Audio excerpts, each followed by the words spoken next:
أهلا وسهلا بكم معانا في قناة كودينج بايبل. في الفيديو ده هنتكلم مع بعض عن خطة الكورس في المستوى المبتدئ، وبعد كده هنتكلم مع بعض عن الأنجولار موديولز.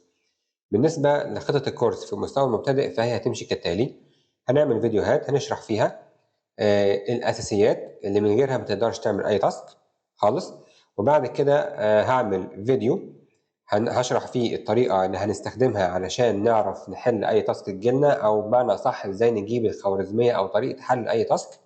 أوكي. بعد كده هعمل تاسك أنا قدامك باستخدام الطريقة دي، وبعد كده هبدأ أديك تاسكات وأنت تعملها. طبعا مش هنشرح كل حاجة في الأنجولار بدون تاسكات، لا، في حاجات معينة بس هتتشرح في الأول بدون تاسكات، وبعد كده هديك عليها تاسكات. في بعد كده حاجات تانية هشرحها وأديك عليها تاسك، أشرح وأديك تاسك. ده اللي هنمشي عليه في الكورس. ودلوقتي هنتكلم عن الأنجولار موديول، ولكن عايز أقول ملحوظة مهمة جدا، وهي إن أول ما نزل أنجولار 17 بدأت أشوف كومنتات على الفيسبوك بتقول محدش دلوقتي خلاص ينفع يستخدم الموديولز تاني أبدا خالص في الانجولار 17. دي مش حقيقه وده مش صح. الموديولز ما زال تقدر تستخدمها عادي جدا في الانجولار، ولكن استخدامها بقى محدود جدا على حاجه معينه بس.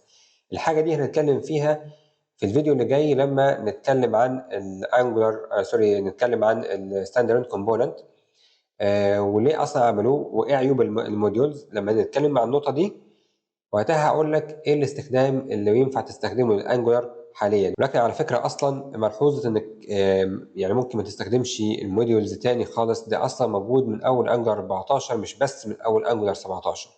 ولكن فكره ان احنا نستخدم ستاند الون كومبوننت بشكل ديفولت او بشكل اساسي، ده بقى ديفولت بالنسبه لنا في انجولار 17. دلوقتي بقى نتكلم عن الموديول. يعني ايه موديول؟ لو احنا شبهنا الكومبوننت بعلب صغيرة أو صناديق صغيرة، ممكن نشبه الموديول بصندوق كبير هنرص فيه العلب الصغيرة دي. طبعا انت كده هتفهم ان دي الوظيفة بتاعة الموديول، هي الاورجنايزيشن أو التنظيم.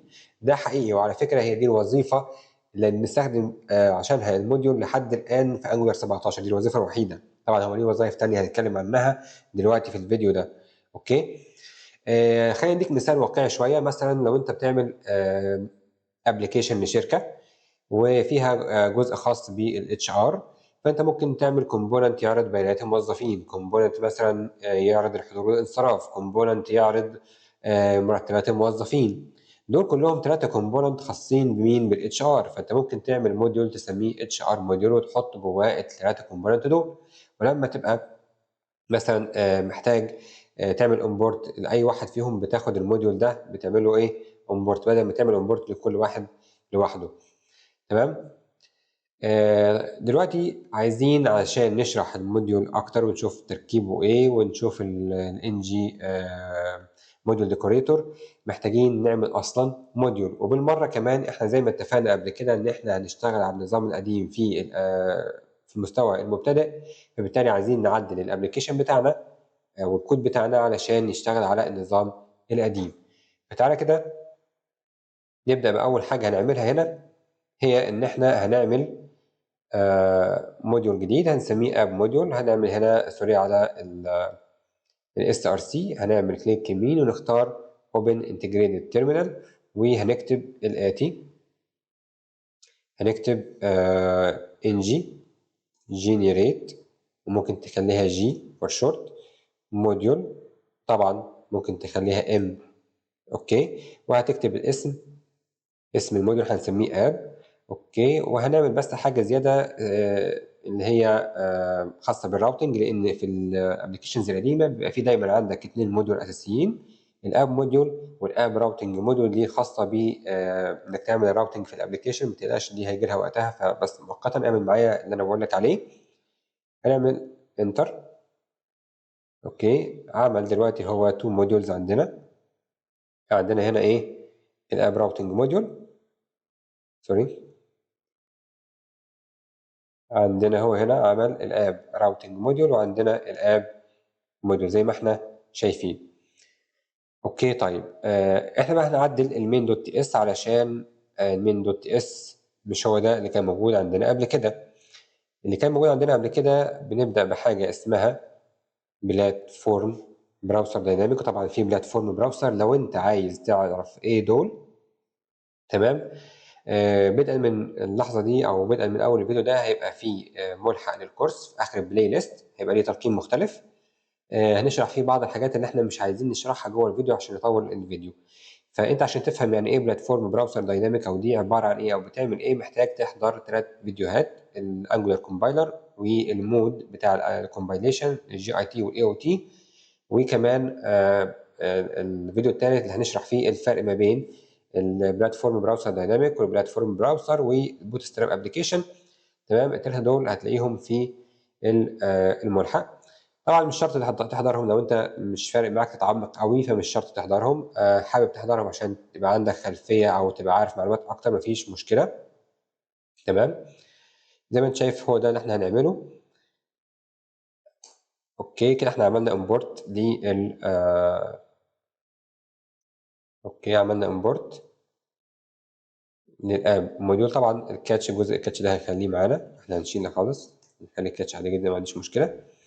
ده إحنا كنا شغالين عليه في النظام القديم، إحنا كنا في النظام القديم بنحدد root module مش root component.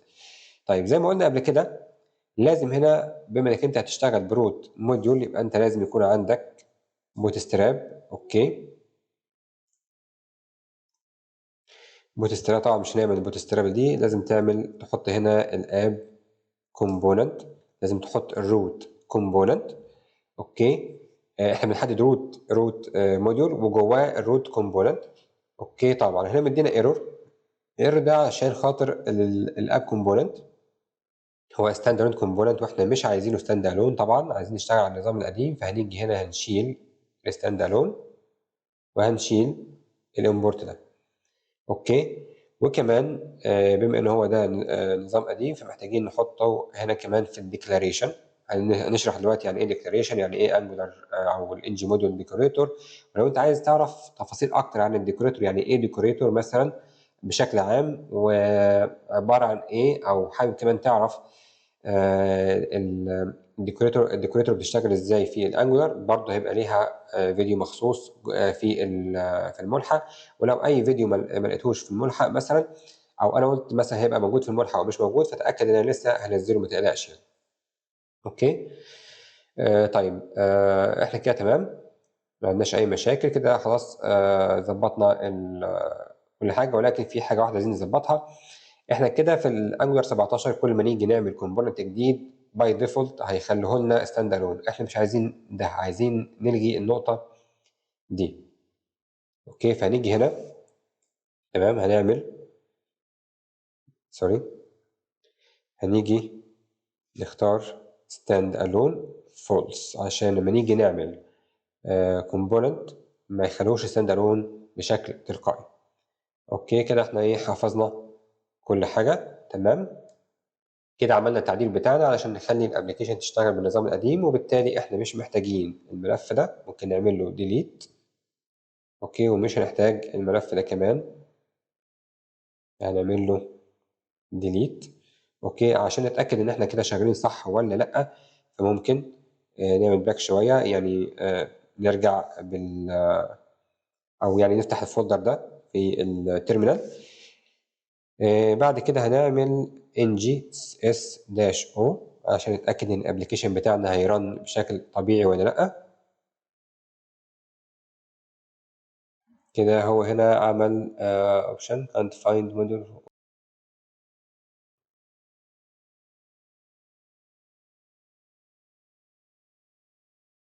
إحنا هنا نسينا sorry إن إحنا نشيل ده، أوكي، ممكن نشيل الحاجات اللي إحنا مش محتاجينها هنا، تمام. الerror ده موجود عندنا علشان هنا أنت باقول لك لو بتستخدم النظام القديم اللي هو ng module محتاج تعمل browse module is imported طب ده موجود ده هيحصل فين؟ ده هيحصل هنا، أوكي، browser module تمام، نعمل run ونشوف الapplication بتاعنا كده إيه اشتغل تمام على النظام القديم. دلوقتي هنتكلم عن تكوين الموديول، عبارة عن إيه الموديول؟ الموديول عبارة عن class وdecorator أوكي، لو عايز تعرف decorator بشكل عميق زي ما قلنا شوف الملحق بتاع الكورس. طيب هنا جواه لو اللي يهمنا هنا البروبرتيز اللي جواه، في عندنا بروبرتيز طبعًا مش موجودة لسه أو مش موجودة قدامنا دلوقتي، هي الإكسبورتس. أوكي. إحنا مش هنخلّي فيها حاجة دلوقتي، وعندنا واحدة تانية اسمها providers. أوكي. طيب أول حاجة نبدأ بالdeclaration.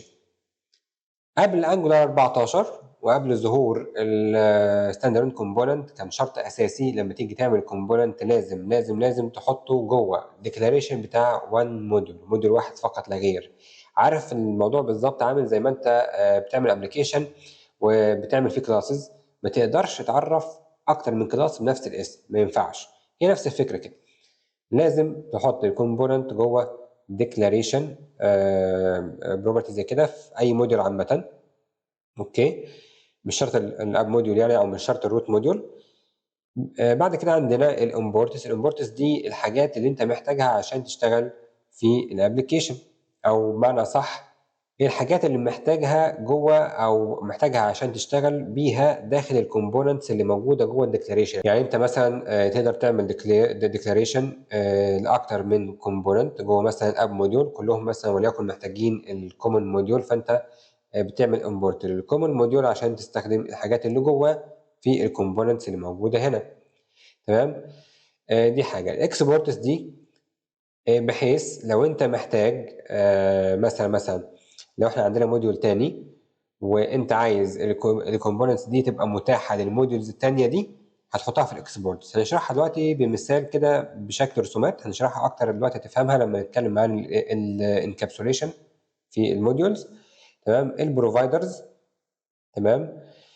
في حاجة هنا عندنا في الangular اسمها dependency injection. أنا طبعًا مش هاشرحها بالتفصيل دلوقتي، ولكن هاقول لك بمفهوم بسيط يعني إيه. عارف أنت مثلًا لمّا يبقى عندك عايز تعمل class وعايز الobject يعني تعمل object واحد بس من الclass دي مثلًا، يبقى متاح لكل الapplication. الclass دي اللي أنت عايز تعمل منها object واحد هيتحط هنا في الproviders. أوكي. علشان الangular أول ما هيشوفها هنا هيفهم إن أنت مثلًا دي service. طبعًا الservice بيبقى ليها decorator اسمه injectable، هنتكلم عنه بعدين. آآ أوكي. بيشوفها بيعمل لك منها object بتبقى متاحة للapplication كلّها. زي ما هنا اسمه providers يعني مزوّد، يعني تقدر تسميه مزوّد الخدمة. زي مثلًا في خدمة الإنترنت، مين مزوّد الخدمة ليها؟ مثلًا شركة وي، دي الفكرة كده. هنا مثلًا لمّا بتحط class هنا يبقى هي دي مزوّد الخدمة بتاعتك بالنسبة لنا. فدي بنحط فيها الservices أو بعض الحاجات التانية هنتكلم عنها بعدين في الproviders. أوكي. الbootstrap إحنا شُفناها قبل كده وفهمنا إن هي بنستخدمها مرّة واحدة بس في الroot module. لمّا تحدد root module لازم تحط فيه الbootstrap. لكن طبعًا بدءًا من ظهور الstandalone component أصبح الحاجات الوحيدة اللي ممكن نستخدمها في الmodules هو الimports والexports. هتفهم بعدين ليه. ودلوقتي هنتكلم عن وظيفة الmodule. أول حاجة شُفناها هي الorganization أو التنظيم وفهمناها خلاص. تاني حاجة هنتكلم عنها الencapsulation. تمام. افترض إن أنا عندي اسمه ده module X وmodule Y، وجواه أو الX مثلًا جواه component A وcomponent B، وهنا component C وcomponent D. أوكي. افترض إن component C محتاج يستخدم component A، فطبيعي إن إحنا هنعمل import لده كله داخل الموديول Y. يعني هنعمل import للموديول X جوّه الموديول Y. هل كده مثلًا component Y هيقدر يستخدم A وB؟ لأ، لازم الA يبقى موجود جوّه صندوق الexport هنا، علشان يقدر الموديول Y يستخدم الcomponent A. تمام. طيب لو مش موجود فبالتالي مش هيستخدمه، وده معنى كلمة تغليف. إن هو كإنه بيحط حدود للcomponents اللي جواه. ما فيش module تاني يقدر يعمل access على الcomponent بتاعة الmodule X غير لمّا الmodule X يحط الcomponents المسموح بس باستخدامها جوّه الexport. ودي وظيفة الexports اللي هنا. تمام. يعني أنا لو عايز أخلّي أي component تاني أو أي module تاني يستخدم الapp component لازم أحطه جوّه الexport. ما حطيتهوش ما حدش يقدر يستخدمه إلا الcomponent اللي معايا. يعني لو أنا عندي هنا component تاني أوكي مثلًا، وقتها الcomponent اللي جوّه نفس الmodule يستخدموا بعض. لكن اي كومبوننت تاني موجود في موديول تاني من بره ما يقدرش يستخدمهم الا اذا لو كانوا جوه الاكسبورت. تمام، دي معنى كلمه تجريف. الموضوع عامل بالظبط زي ما بتعمل برايفت فاريبل داخل كلاس. البرايفت فاريبل ده مفيش اي او يعني ما تقدرش تستخدمه خارج الكلاس، لكن تقدر تستخدمه جوه الكلاس. هي نفس الفكره، دي نفس فكره الانكابسوليشن بالظبط اللي موجوده في كلاسز. ودلوقتي هنتكلم عن الوظيفه رقم 3 وهي الليزي لودنج. طيب يعني ايه ليزي لودنج؟ عشان تفهم يعني ايه ليزي لودنج تعالى الاول نشوف ايه اللي بيحصل لو الابلكيشن مش مستخدمه خالص ليزي لودنج. لو انت مش مستخدم ليزي لودنج خالص هيبقى عندك في النهايه لما خلاص تخرج الابلكيشن بتاعتك في البرودكشن مود يبقى عندك ملف اسمه main.js. اوكي، واحد بس، كل الابلكيشن بتاعتك بكل الاكواد بتاعتك جوه الملف ده. طبعا الملف ده ممكن يبقى حجمه حوالي 3 ميجا بايت مثلا نفترض. اوكي، طبعا 3 ميجا دي كبيره وفيها مشكلتين. المشكله الاولى ان كروم هينزل 3 ميجا، ده هيخليه ياخد وقت اطول. تمام، برغم ان انت الصفحه اللي هتعرضها ممكن في البدايه اول ما يجي اليوزر يفتح الموقع بتاعك كروم هيضطر ينزل 3 ميجا، وانت مش محتاج كل 3 ميجا، انت محتاج يعني حاجه معينه تعرض الصفحه اللي قدامك بس. تمام، وده مش حاجه حلوه طبعا كبرفورمانس. زائد ان كروم هيضطر ان يقرا كل الملف، كل الكود اللي في المين دوت جي اس كله عشان يعرض حاجه معينه. الحاجه اللي انت محتاجها وانت مش محتاج كل ده، فهو بالتالي هيقرا كود ملوش لازمه فيه. فبالتالي هو هيقرا كود مش ضروري يقراه. طيب هل مفيش وسيله ان احنا نقسم الملف ده، يعني على الاقل نخليه ينزل الحاجه اللي انا محتاجها بس؟ هو ده ليزي لودنج. طيب هو ده ليزي لودنج، يعني مثلا افترض ان المين دوت جي اس ده بيتكون من 3 موديول اكس واي زد، وكل واحد فيهم مثلا عباره عن 1 ميجا. لما اجي اعمل ليزي لودنج، طبعا هنشوف بنعمل ازاي ليزي لودنج بعدين، للاكس او للواي او للزد كل واحد لوحده. ايه اللي بيحصل؟ بدل ما هيبقى في مين دوت جي اس، او هيبقى موجود عندي مين دوت جي اس بس هيبقى فيه كود صغير خالص يوصلني للثلاثه دول. تمام، فيبقى عندي مثلا وليكن نعتبر ده هيبقى اسمه اكس دوت جي اس مثلا، واي دوت جي اس، وزد دوت جي اس. كل واحد عنده بقى ايه 1 ميجا. اصبح ان انا بدل ما انزل 3 على الاقل هنزل مثلا واحد بس منهم اللي انا محتاجه وقت ما اليوزر يفتح الابلكيشن. تمام، طيب افرض اليوزر اتنقل مثلا على الصفحه اللي موجوده في الواي موديول، عادي جدا كروم هيروح ينزل الحاجه اللي محتاجها. ده معنى كلمه ليزي لودنج، يعني ما بحملش كل الابلكيشن مره واحده، بحمل اللي انا محتاجه بس. هو ده الليزي لودنج. طبعا تقول لي الله، ما هو حلو اهو وجميل وزي الفل الموديول ووظيفته حلوه جدا، بس بالرغم ان هو بيعمل كده الا انه كبرفورمانس مش حلو، في احسن من كده. وهو ده اللي احنا هنشوفه لما نتكلم عن الستاند الون كومبوننت. ملحوظه بس اخيره عايز اقولها، ان الانجولار موديول مختلف تماما عن الاكما سكريبت موديول. في الاكما سكريبت موديول اي ملف في جافا سكريبت بيقولوا عليه موديول، لكن عندنا الموديول في الانجولار هو عباره عن كلاس عادي جدا مش فايل. اخر حاجه محتاجين نعمل ممكن نوقف هنا، نعمل او نرفع التغييرات بتاعتنا دي على الجيت هاب. طبعا هنعمل جيت اد. اوكي، هنعمل بعد كده جيت كوميت. هندي رسالة سهلة أو رسالة واضحة قصدي. هنكتب مثلا وليكن change to old method مثلا. هنا بقى لو انت مسطب الجيت هاب جديد، لان انا غيرت الويندوز الصراحه فنزلته من اول وجديد، هيسالك على الاثنين دول. تمام، هتعمل كونفجريشن للايميل بتاعك. طبعا هعمل كونفجريشن للايميل بتاعي. اوكي، هنعمل كونفirmation لليوزر نيم، سوري كونفجريشن لليوزر نيم. هنرجع بقى نعيد تاني نعمل الكومنت. اوكي، هو كده عمل كومنت. هنعمل بعد كده جيت بوش. هعمل ساين ان مفيش مشكله. اوكي، هو كده خلاص رفع التغيير بتاعنا على جيت هاب. وبكده نكون وصلنا لنهايه الفيديو بتاعنا، واتمنى الفيديو يكون عجبك. لو عندك اي اسئله او اي حاجه عايز تقولها لنا ابعت لنا على اليوتيوب او الفيسبوك. شكرا جزيلا للاستماع.